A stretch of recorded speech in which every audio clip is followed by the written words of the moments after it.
নমস্কাৰ বন্ধুসকল, আজি আকৌ দুখন চাদৰ দেখাবলৈ লৈছোঁ। নুনি পাটৰ দুখন চাদৰ আজি ৰঙা পাৰি দিয়া যিহেতু বৈ আছিলোঁ, আকৌ নুনি পাটৰ চাদৰ দুখন কাটি এটালোঁ। আজি আপোনালোকক দেখাই দিওঁ বুলি ভাবিছোঁ। এফালে এয়া চাওকচোন, এইখন হৈছে ৰঙা, এইখন একেবাৰে ৰঙাকৈ বৈ দিছোঁ। এই ঘাই ফলটো আৰু কাষত ফুটো বুটাকেইটা মই এই ধৰণে দি দিছোঁ। এইখন হৈছে নুনি পাটৰ চাদৰ। এইযোৰ বকিং আছে, ইয়াৰ লগত আছে কঁকালমৰা।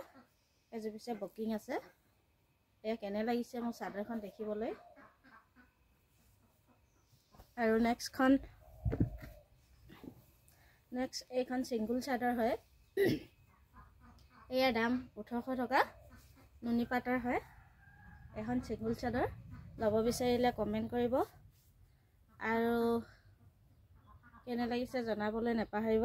এয়া বুটাখিনি মই এনেকৈ দি দিছোঁ, ডিজাইনৰ দি দিছোঁ আৰু দেখিবলৈ খুব মৰম লগা হৈছে চাদৰখন। এইখন হৈছে নুনি পাটৰ চাদৰ। আপোনালোকৰ কেনে লাগিছে জনাব দেই। এয়া হৈছে মোৰ চাদৰ দুখন। এইখন বকিং বৰ্তমান হোৱা নাই আৰু ৰঙা পাৰি দিয়াখন মানে ৰঙাখন বকিং হৈ গ'ল, এইখন বকিং হ'বলৈ আছে। যদি কোনোবাই ল'ব বিচাৰিলে জনাব। ইয়াৰ দাম হৈছে 1800 টকা, যিহেতু নুনি পাতে বৈ দিছোঁ আৰু ইয়াৰ বুটাবোৰ ডাঙৰ ডাঙৰ, তো সেয়েহে এইখনৰ দাম 1800 টকা। আৰু এইযোৰৰ দাম 2500 টকা। ইয়াৰ লগত কঁকালমৰা আছে, এইযোৰ পিছে বকিং আছে।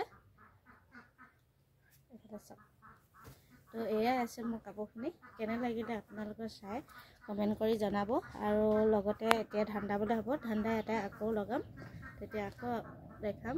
এতিয়া এইখিনিকে দেখাই থৈছোঁ আৰু বৈ এটা ববলৈ আছে আৰু দুখন ধান দাবলৈ খুব উৎপাত হৈছে, ববলৈ পোৱা নাই।